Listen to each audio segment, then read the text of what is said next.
शिष्याने विचारलं होतं सद्गुरूला, तुम्ही म्हणता जे सर्व जे दिसते वाचते आहे ते नित्य आहे, मग नित्य आहे ते दिसतं का असा प्रश्न केला. नित्य आहे ते दिसतेच का? दिसते म्हणजे नित्य कसे म्हणाले असा प्रश्न आहे. तर त्याचं उत्तर असं देतात, तर हा प्रश्न सर्वसामान्यांचाच आहे. सर्व शिष्यसुद्धा विचारत, आम्हाला सर्व साधक विचारतात. तुम्ही म्हणता जग मिथ्य आहे, ब्रह्म सत्य आहे, जे दिसत नाही भासत नाही ते सत्य आहे म्हणून सांगतात, आणि आम्हाला दिसतं आहे, आम्ही त्याची व्यवहार आहोत, आणि तुम्ही ते मिथ्या असं म्हणता. आम्ही कसं मानायचं? हा सगळ्यांचा संभ्रम आहे, सगळ्यांची शंका आहे. कारण प्रत्येक मनुष्य या जगामध्ये जे दिसते वाचते त्याच्यासाठी जगतो, त्याच्यासाठी धडपडतो, त्याच्यामध्येच आपण ती सुखदुःख शोधतो आणि जीवन जगत असतो, त्याच्यावर अवलंबून राहतो. त्याला हे सहजासहजी पचवणं अवघड आहे, त्याला सहजासहजी पटणंही अवघड आहे. त्याच्याशी रोज माझा व्यवहार करतो की मिथ्या कसं म्हणावं, ती मिथ्या का? पण प्रथम आधी मिथ्या आणि सत्य ह्याची व्याख्या काय आहे ते शोधलं. जगाला मिथ्या का म्हटलं आहे शास्त्रामध्ये किंवा संत साधक नाही म्हणत आहे, तर किंवा त्याला माया म्हटलेलं आहे. पण माया का म्हटलं आहे, मिथ्या का म्हटलं? तर मिथ्या म्हणजे जे शाश्वत नाही, म्हणजे सत्य नाही. सत्य तरी काय आहे? सत्य म्हणजे ज्याला कधी मरण नाही, येणे नाही, जाणे नाही, सदा सर्व काळ जसे आहे तसेच राहते, काही बदल नाही, ते सत्य आहे. म्हणजे सारखे बदलते आहे म्हणून ते मायावी आहे, बसवे आहे, आणि बदलते बदलते आणि शेवटी ते नाश पण पाहते, म्हणून ते मिथ्या आहे. आता काही काळापुरतं ते असते म्हणून आम्हाला आपल्याला भासते, त्याशी व्यवहारही घडतात, परंतु जे घडलेले व्यवहार सुद्धा शाश्वत आहेत का? कोणाच्या एका हयातीमध्ये शाश्वत असतील किंवा एखादा व्यवहार केला, मोठी बिल्डिंग बांधली, खूप धनसंपत्ती कमवली, तर तो हयात असेपर्यंत समजा उपभोगतो आहे, पण एक दिवशी त्याला सोडून जायला लागते ना. आणि जे उपभोगतो ते सुद्धा कायम त्याच्याकडे राहतेच असं कुठे आहे? त्याचाही नाश होतोच आहे. पुन्हा पुढच्या पिढीसाठी जरी त्याने ठेवून दिलं तर कुठल्या तरी एका पिढीमध्ये त्याला खंड पडणारच. कारण जे जे आकारभूत आहे, आकार स्वरूप आहे, त्याला काळाची मर्यादा आहे, कालबंधन आहे. कालबंधन म्हणजे आयुष्य, म्हणजे त्याला नाश आहेच आहे, त्याबद्दल काही दुमत नाही किंवा हे कधी बदलू शकत नाही, हे सत्य आहे. म्हणून ते मिथ्य आहे त्या काळापुरता आपल्याला त्याचा अनुभव येतो, पण तो अनुभव सुद्धा काही काळापुरता याचं जाणून त्याशी व्यवहार करायला हरकत नाही. जगामध्ये अशा अनेक गोष्टी आहेत आपण बारकाईने पाहत नाही. तर तुमच्या दृश्याविषयी सांगायचं असेल, दृश्य मिथ्या असेल हे सांगायचं असेल तर अशा खूप गोष्टी आहेत की त्याच्याविषयी आपल्याला बोलता येईल. पहिलं उदाहरण असं आहे की आपल्याला दुपारच्या वेळी रस्त्यावर मृगजळ दिसतं. ते मृगजळ आपल्याला माहीत आहे, हे उन्हामुळे ते मृगजळ दिसते आहे, तिथे काही पाणी नाही आहे. मृगजळ एवढ्यासाठी म्हणतात त्याला की ते रस्त्यावर आपल्याला पाणी दिसते पण पाणी नसते, हे आपल्याला माहीत आहे. पण मृगजळ म्हणण्याचा अर्थ काय? मृग म्हणजे हरिण. हरिण हा प्राणी जो आहे तो जे दिसते आहे ते पाणी खरोखर आहे समजून त्या पाण्याकडे धावतो, आणि तिथे पुढे गेलं तर पाणी नाही, त्याला पुढे पाणी दिसतं, पुढे धावतो, तो बिचारा हैराण होतो धावतो, तर त्याला ते खरे वाटते. आता त्याला वाटते म्हणून खरे आहे का? तर नसते.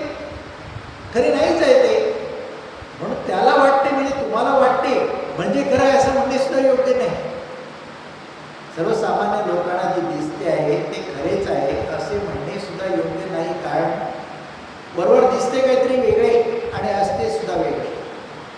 दिसते तसे नसते म्हणून जग फसते असे लोक सुद्धा म्हणतात. पण लोक विसरतात आणि खरं मानून व्यवहार करायला ते फसतात. तर हे जे काही वास्तवात जगात दिसणाऱ्या बऱ्याचशा गोष्टी आहेत त्याचा अभ्यास केला तर उदाहरणार्थ दुसरं सांगायचं तर स्वप्नामध्ये स्वप्न पाहतो आणि स्वप्नामध्ये अनेक व्यवहार करतो, अनेक व्यवहार होतो.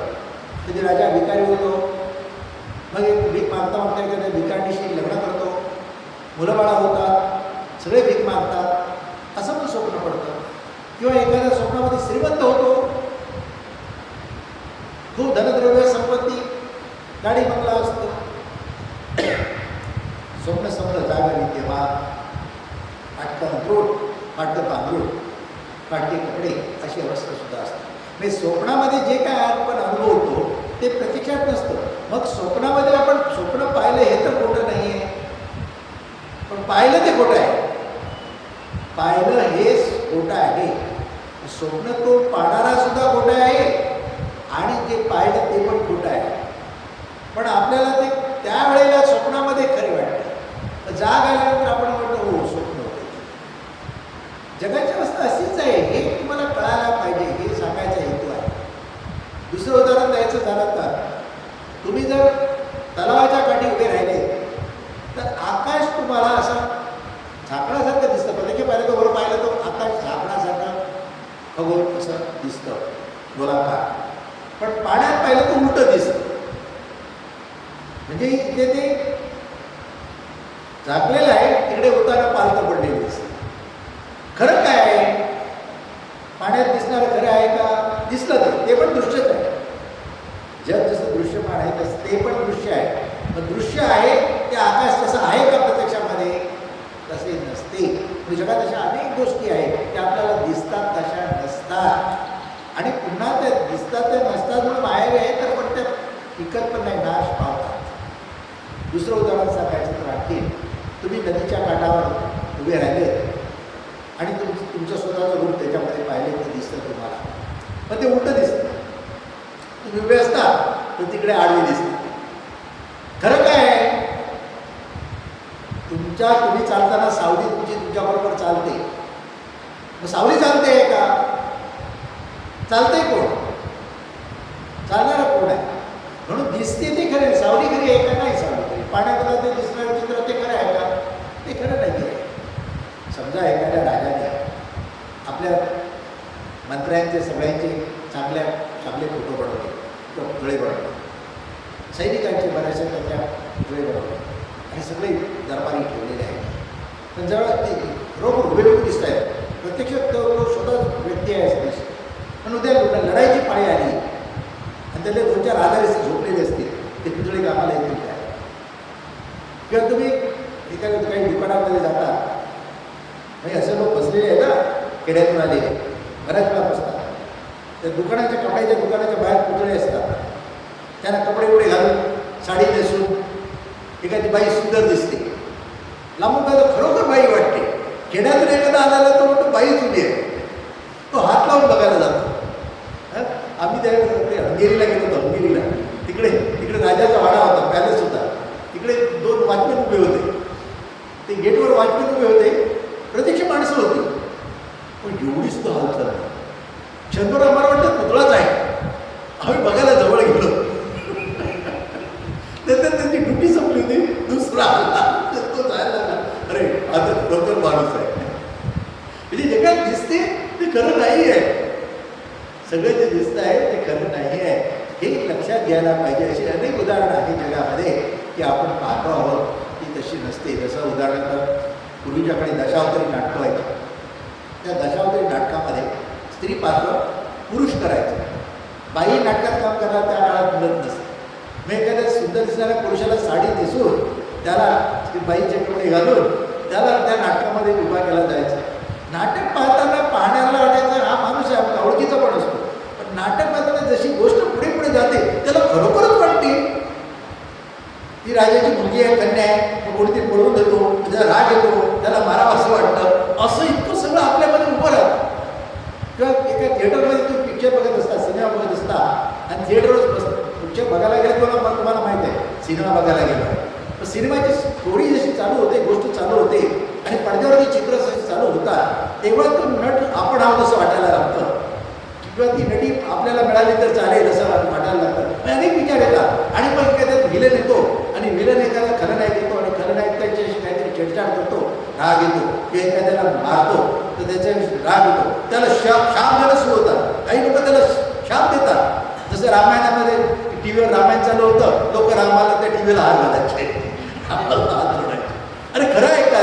ते कधी कोणीतरी तिसऱ्या माणसाने येऊन रामाचा रोल केला, भूमिका केली आणि तिकडे त्या कुठल्यातरी गावामध्ये त्याचं शूटिंग झालं. शूटिंग झालेलं आता दाखवतात, तो राम खरा आहे का? पण लोक खरं मांडतात. आता दिसतं ते खरं नसतं हे लोकांना कळत नाही, म्हणून लोक जे दिसत आहे ते सत्य मांडतात आणि फसतायत. म्हणून अनुभव घेतला पाहिजे. जगात अशा किती गोष्टी आहेत त्या खऱ्या नाहीच आहे, जगच खरं नाही आहे. ह्या तर सहज कळणाऱ्या गोष्टी आहेत, सहज कळणाऱ्या. म्हणून त्या दिसणाऱ्या जगाला बोलायचं नाही आणि हे जगात ही गोष्ट विसरायची नाही. ही नाशिवंत आहे, इथे खरं काही नाही आहे. पण दिसणे आपल्या डोळ्यामध्ये तशी यंत्रणा आहे, त्याच्यामुळे ते दिसते आहे. त्या डोळ्याच्या यंत्रणेमध्ये दिसते. पण डोळा खराब झाला त्याला दिसतं का? ते त्याला दिसत नाही. कधी ते उलटं दिसतं. तुम्ही जत्रेमध्ये गेले तर आरशे असतात, खूप आरशे ठेवलेले असतात, वेगवेगळे आरशे असतात. एखादा पातळ माणूस असतो, बारीक माणूस असतो, या दिवशीसारखा तो जाडा वाढ दिसतो. एखादा खूप जाडा असतो, तो असा मरतुकडा दिसतो. किंवा एखाद्याची 10 तोंडं दिसतात रावणासाठी. किंवा एक माणूस उभा राहिला तर अनेक माणसं दिसतात त्याच्यासारखीच. असे आरशे आयोजन केलेलं असतं. हे सगळं खरं आहे का? दिसणारं काही खरं नाही. म्हणून दिसतं ते खरं मानू नका. जसं एक जर तरुण मुलगी ओळखीची नाही, एका खेड्यातून कुठेतरी एक चालले आणि झाडाखाली बसले दोघं, बहीण भाऊ आहे. पार्लरला ते वाटेल मित्रमैत्रीण आहे, प्रियकर प्रेयसी आहे. दिसतं ते खरं आहे का? म्हणून जाणल्याशिवाय, ओळखल्याशिवाय त्याची खरे खोटे ठरवणे हे अज्ञान आहे. म्हणून जगातल्या प्रत्येक गोष्ट जी तुम्ही पाहत आहात ती तपासून पहा. त्याची योग्य अयोग्यपणा तपासून पहा. त्याचं सत्य मिथ्या काय आहे, शाश्वत अशाश्वत काय, सार असार काय, तपासून पहा आणि मग त्याच्यावर विश्वास ठेवा. जगात जे काय दिसत आहे संपूर्ण सगळं नाशवंत आहे. तुमच्या देहाचे, तुमच्या सगळे ईश्वरीय धनसंपत्ती काय सगळं असेल सगळं नाशवंत आहे. तुम्ही सुद्धा त्याला अर्ध्यावर सोडून जायला लागतं किंवा पुढे कोणासाठी करून ठेवलं त्याला ते सांभाळता येईल याची गॅरंटी नाही. पण आज तुमचं सांभाळून ठेवलेलं कधीतरी तुमचा नातू कोणतू कोणातरी कुटुंब मोकळावं, म्हणजे ते तुमचं राहतं असं नाही. आज जे तुमचं आहे ते उद्या कोणाचं दुसऱ्याचं असतं आणि एक दिवस सगळं नाश पाहावं. म्हणून जे दिसतं वाचतं ते नाशिवंत आहे, नित्य आहे. मात्र ज्याच्यामुळे दिसते आहे तो आत्मा परमात्मा सत्य आहे, तो तुमच्यामध्ये आहे. म्हणून तुम्ही ते पाहत आहात. तुमच्यातला जो पाहणार आहे तो सत्य आहे. पण तुम्ही देहरूपाने म्हणत असाल मी पाहणार आहे, ते नित्य आहे. कारण देह पण तुमचा नाशिवंत आहे. तो मडम पडला तेव्हा तो पाहू शकत नाही. जेव्हा तो प्रेतवत होतो तेव्हा तो पाहू शकत नाही, कारण पाहणारा त्याच्यामध्ये नाही आहे. पाहणारा दृष्टा साक्षी तो जो परमात्मा आहे तो शाश्वत आहे, तो निर्गुण निराकार आहे. तो दिसत नाही, आपल्याला त्याला धरता येत नाही, आपल्याला त्याला सोडता पण येत नाही, टाकता येत नाही. तो आहेच आहे. तुम्हाला जोपर्यंत तुमच्यामध्ये जाणीव भाव आहे तोपर्यंत तुमच्यामध्ये तो आहे. तुमच्याचा जाणीव भाव संपला, तुमचा शेवटचा श्वास संपला, तेव्हा त्याने तुमचा देह त्याग केलेला असतो. नाहीतर तुमच्या तो देहातच असतो. म्हणजे ईश्वर देव परमात्मा बाहेर किती शोधला तरी तुम्हाला जी ओळख नसेल तर तुम्हाला मिळणार नाही. तुम्ही जे होऊन गेले त्याच्या रूपाने त्याला शोध घ्यायला गेला तरीही तुम्हाला मिळणार नाही. मग रामकृष्णादी असते तरी पण ते चैतन्य प्रभू म्हणून आत्मा परमात्मा तुमच्यामध्ये जे जाणीवभाव आहे, तुमच्यामध्ये जे ज्ञान आहे, तुमच्यामध्ये शक्ती आहे, त्या रूपाने तुमच्यामध्ये आहे. त्या ओळखीने त्याला पहा. त्याच्यामुळे जग निर्माण होते आहे, त्याच्यामुळे देह सगळे निर्माण होत आहेत, ज्याच्यामुळे देह सगळे हालचाली करतायत, व्यवहारत आहेत, सगळं काय कारभार चाललेला आहे जगाचा. जो त्या एका प्रभूमुळे चालला आहे, तो निर्गुण निराकार आहे, तो परमात्मा आहे. त्याने अनेक देवाची रूपं घेतली. कधी राम झाला, कधी कृष्ण झाला, तो एकच एक. कधी नारायण झाला, कधी ब्रह्मा विष्णू महेश झाला.